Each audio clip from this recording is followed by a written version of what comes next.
There is a mechanism in your lower spine, a key most ignore, that either keeps you as a slave to your impulses or unlocks your creator mode. This video reveals 5 secret movements to activate it. You'll feel the shift instantly, because it's not mystical. It's mechanical. In the architecture of the human body, the sacrum is the foundation stone, ignored by the masses, but worshipped in silence by those who rule their world. Anatomically, it's the triangular bone at the base of your spine, locked between the 2 hip bones, acting as the central keystone that holds the body's structure together. But beneath its biomechanical function lies something far more potent. The sacrum is the throne from which your personal sovereignty is either asserted or surrendered.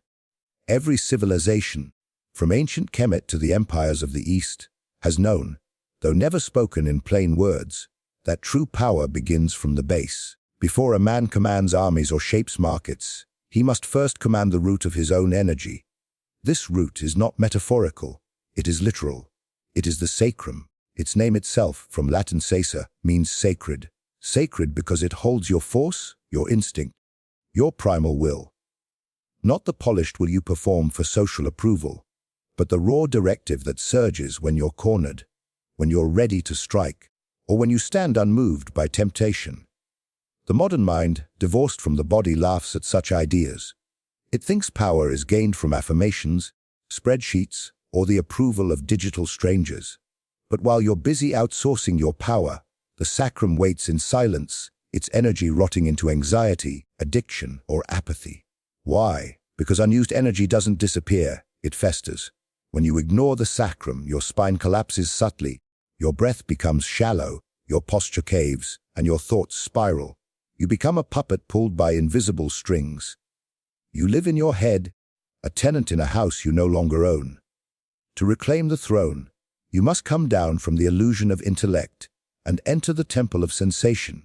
The sacrum does not respond to words or theories. It responds to pressure, to movement, to ritual. It's the body's vault of vital energy. If the brain is the strategist, the sacrum is the war chest, and most have been looted by comfort, porn, emotional reactivity, and an endless loop of digital sedation. The sacrum's position in your body is no accident. It connects the spine, pelvis, and legs. Your mobility, your balance, your core, all center around it. When it is unlocked and consciously activated, a shift occurs not just in movement, but in identity. Your center of awareness drops from the scattered chatter of the mind into the depth of the gut. And from there, a new kind of perception arises, one based not on thought, but on knowing, a kind of knowing that feels ancient, ruthless, and entirely yours. This is why spiritual traditions, once uncorrupted, placed enormous value on grounding, on breath, on posture, not for aesthetics or peace, but for the ignition of internal command. When the sacrum is stiff, misaligned, or numb, the spine becomes segmented. Energy cannot rise. Focus cannot stabilize. Vision cannot materialize. You will find yourself chasing goals while your base leaks power. You'll wonder why your meditations don't work, your decisions lack follow-through, and your desires remain fantasies. Because until the sacrum is claimed, you are not yet sovereign. You are still a beggar waiting for permission to be powerful. The body holds hierarchies. The sacrum is at the bottom, but it is not beneath. It is the base, meaning everything above is dependent on it.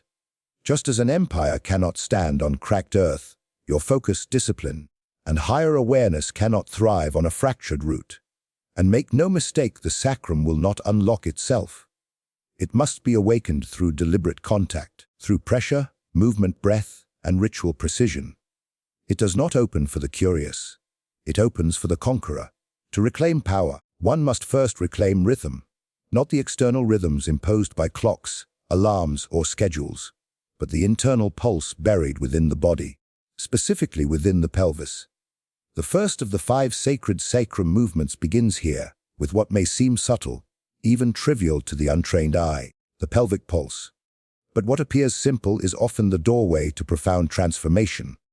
The pelvic pulse is not a dance, not a stretch, and certainly not a performance.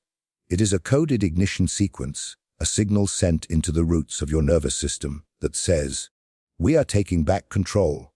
The pelvis is the cradle of your lower energy centers, the basin that holds your survival instincts, sexual energy, and fight or flight impulses. It is both the vault and the battleground. For most people, this area is frozen, not because of physical injury, but because of accumulated fear, guilt, and years of social programming that taught the body to be still, neutral, numb. This numbness is not peace. It is decay. It is the slow corrosion of your personal will, disguised as calmness or control.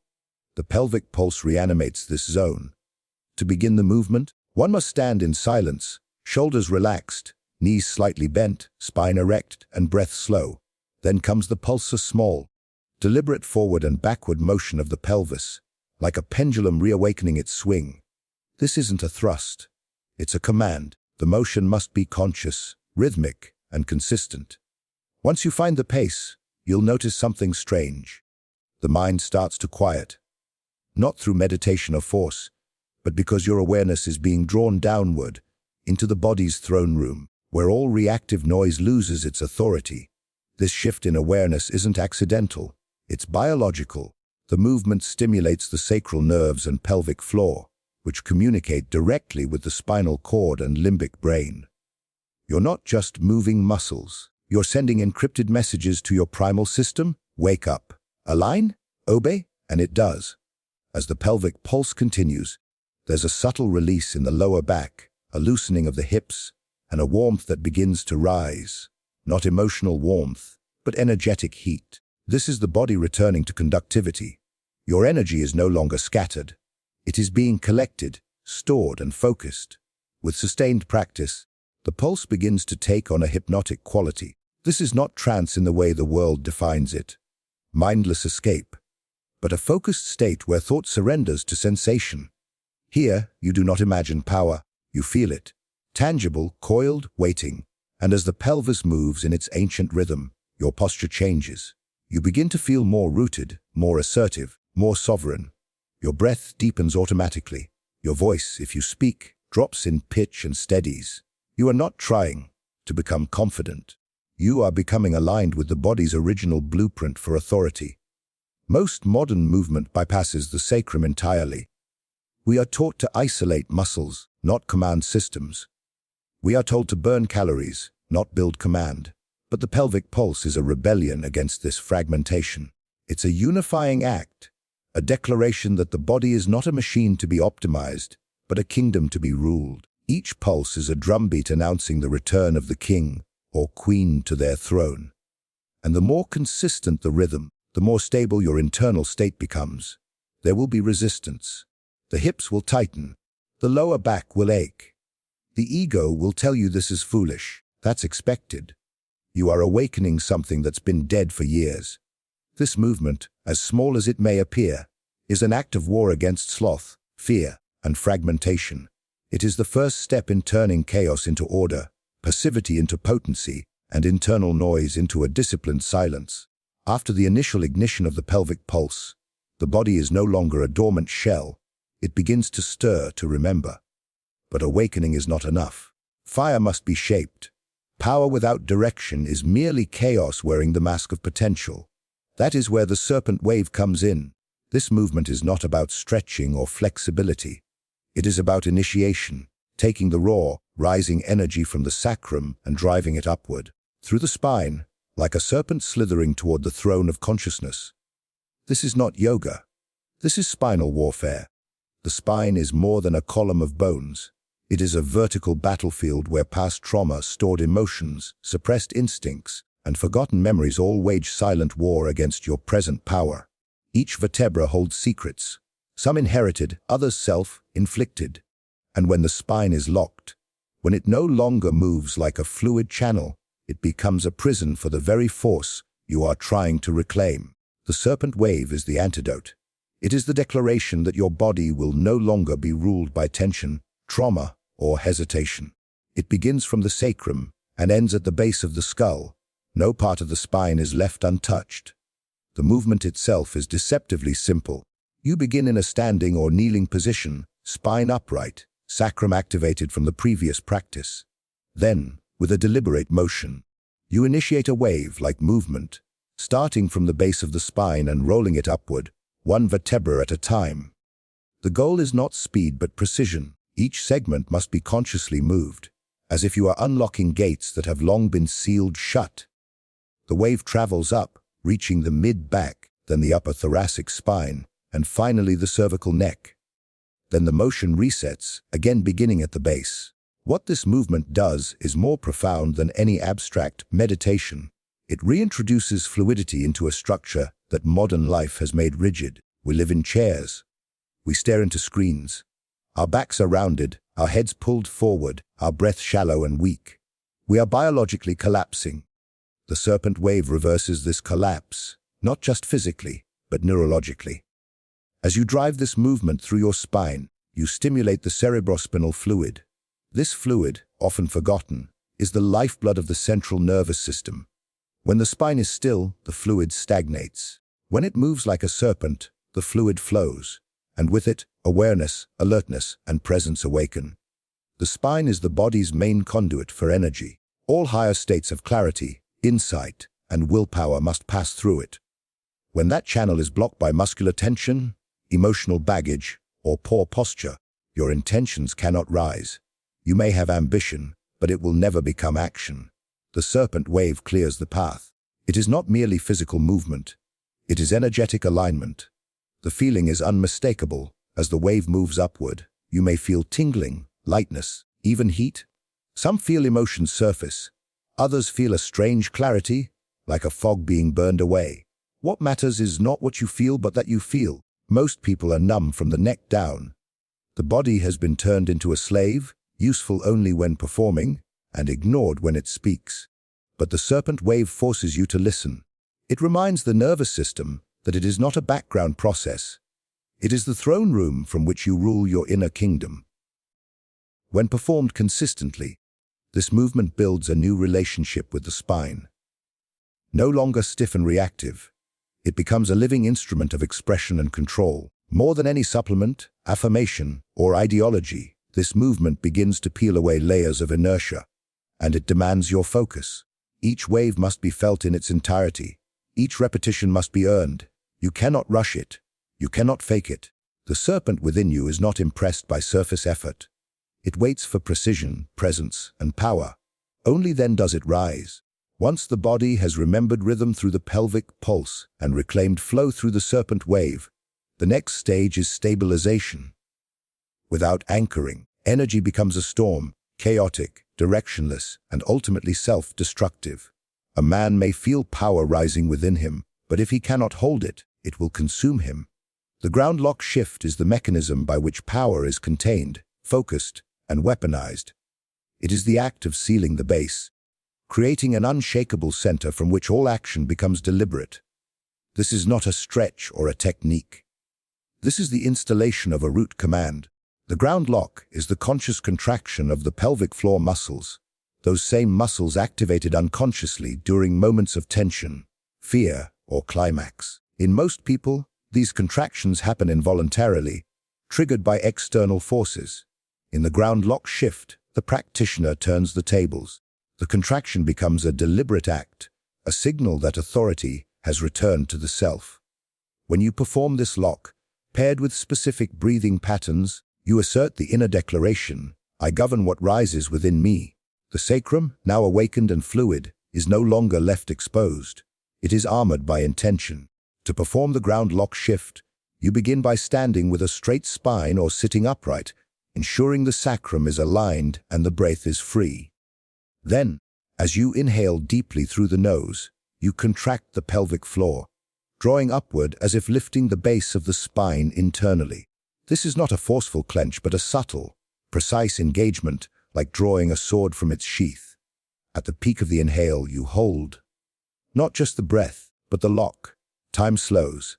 Internal awareness intensifies. Your focus gathers like a storm at the center of your being. Then comes the exhale, slow, controlled, through the nose while maintaining the lock. Here is where the mind usually breaks. It wants to relax, to release, to return to comfort. But this is the moment you forge endurance. You are not merely holding breath or muscle. You are holding charge. This charge accumulates pressure, not discomfort, but presence. You begin to feel yourself as a single, concentrated point of will. Scattered thoughts vanish, emotional residue dissolves. You are not reacting to life, you are rooted in your own command center. As the practice deepens, something strange happens. You begin to notice the difference between movement and leakage. Before, your energy was flowing, yes, but it was also escaping. Through restless thoughts, anxious hands, impulsive speech. With the ground lock shift, the leaks are sealed. The container becomes whole. The energy that was once lost in distraction is now redirected into focus, clarity, and force. It is the difference between a leaking pipe and a pressurized cannon. The former is noisy and useless. The latter is quiet and devastatingly effective. But there is a psychological transformation as well. By learning to hold the lock during exhale, when the body instinctively wants to collapse, you develop internal resilience. You teach the nervous system that discomfort is not danger, that silence is not absence. That tension, when mastered, becomes the forge of will. Most people collapse inward the moment stress appears. Their posture caves, their breath shortens, their thoughts spiral. They have no root, no anchor. They are leaves in the wind. But the ground lock practitioner becomes the still tree in the middle of the storm. Not because he resists, but because he is anchored so deeply that resistance becomes irrelevant.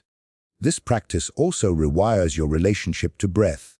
You no longer see breath as automatic, but as strategic. Each inhale is a draw of potential. Each exhale is a test of control.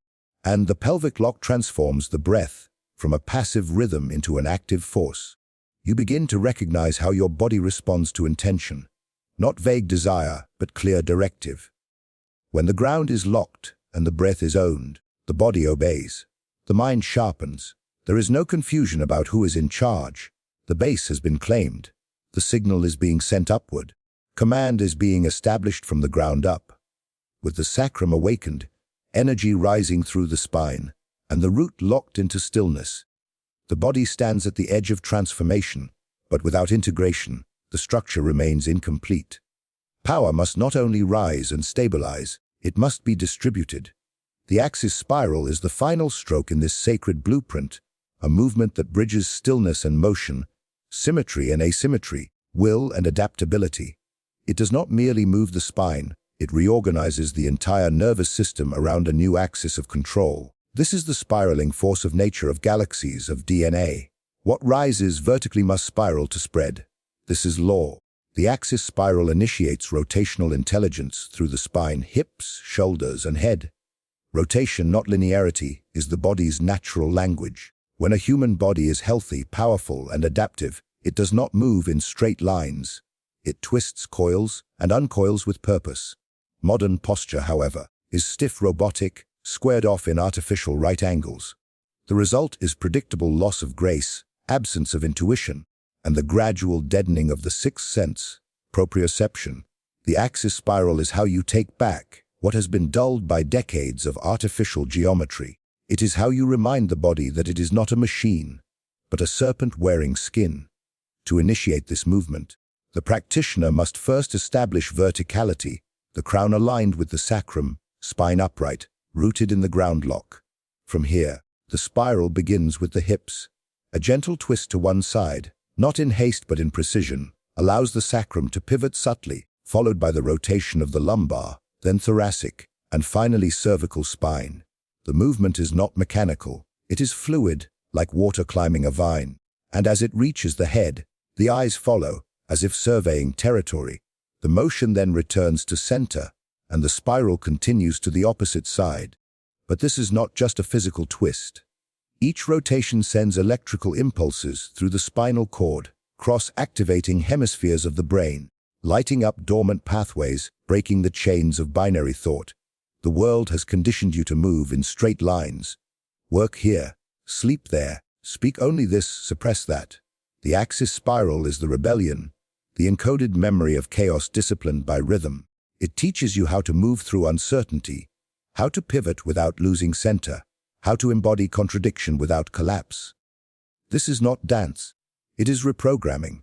As the movement deepens, the spiral becomes more than physical. You begin to feel shifts on a cellular level. The tension in your rib cage releases, breath expands laterally, the diaphragm unbinds. Shoulders that once rose in fear now roll like waves. The neck, often stiff with suppressed expression, regains its throne, like posture. And the eyes, those twin sentinels of awareness, become sharper, more alert, as if remembering a time when they didn't stare at glowing rectangles, but surveyed the horizon for prey or truth. Energetically, the axis spiral distributes the charged energy accumulated through the previous movements. The sacrum no longer hoards power. It shares it, but not in the way of weakness or leakage. This is sovereign distribution, like a king allocating gold to his armies. The spiral movement ensures that no part of the body becomes an energetic bottleneck. Where energy was once trapped, in joints, in old injuries, in frozen patterns, it now flows like a river breaking its dam. This flow is not wild but directed, controlled through breath, intention, and pace. And this brings us to the psychological layer of the axis spiral. There is something ancient about turning the body. In all cultures, the spiral is sacred, the symbol of transformation, the path from the visible to the invisible. When you twist your spine in conscious rhythm, you are not just stretching fascia, you are rotating your perspective. You are teaching your brain that change can be integrated, not feared. That motion does not mean instability. That fluidity is not the opposite of strength, but its mature form. Those who are stiff break easily. Those who spiral bend, adapt, and rule. This movement also rewires your emotional architecture. Anger, grief, anxiety. These are not just mental states. They are postures. They live in your tissue. By spiraling, you uncoil the residues of unresolved states, letting them move without identification. You don't need to name the emotion. You just need to move it. The axis spiral allows you to do exactly that. Without therapy, without talking, without permission, it is a silent ritual of purification, and it cannot be faked. You cannot spiral unconsciously. To do it right is to become sovereign in motion, grounded in chaos, and utterly unreadable to those still bound by linear living. You were never taught this? Not in school, not in your home, not in any institution designed to make you functional. They taught you how to obey, how to speak when spoken to, how to follow rhythms written by others. But they never taught you how to access the original language of your body, your spine, your breath, your command. These 5 sacrum movements are not fitness routines. They are rites of reclamation, rituals of reawakening. Each one peels back a layer of numbness, of stagnation, of domestication. Now you know the blueprint. The body is not some fragile machine waiting to be fixed. It is a sovereign system that has only been silenced by disuse, by fear, by the polite rituals of a society terrified of untamed power. When you activate the pelvic pulse, you reclaim rhythm. When you ride the serpent wave, you invite force to rise. With the ground lock shift, you hold the center. And through the axis spiral, you become adaptable, fluid, and precise. These are not spiritual ideas. These are biological facts, hijacked and hidden beneath a culture of softness and sedation. The truth is this: if you are waiting to feel like a creator before you act like one, you've already lost. Feeling is not the prerequisite. It is the consequence. You move, then you awaken. You align, then you become. And every inch of your body remembers what your conscious mind has forgotten, that you were built to command, not comply. So the next time you feel scattered, anxious, weak, or disoriented, don't reach for a screen or a stimulant or a mantra you don't believe. Instead, go to the body. Initiate the movements. Pulse, spiral, lock, shift. This is your ceremony, not to be seen, not to be praised, but to remember who the hell you are before the world told you what to be. The creator mode is not a fantasy. It's not a title. It's a state, a physiological signature of sovereignty. And it's been waiting quietly in your sacrum for you to rise and reclaim it.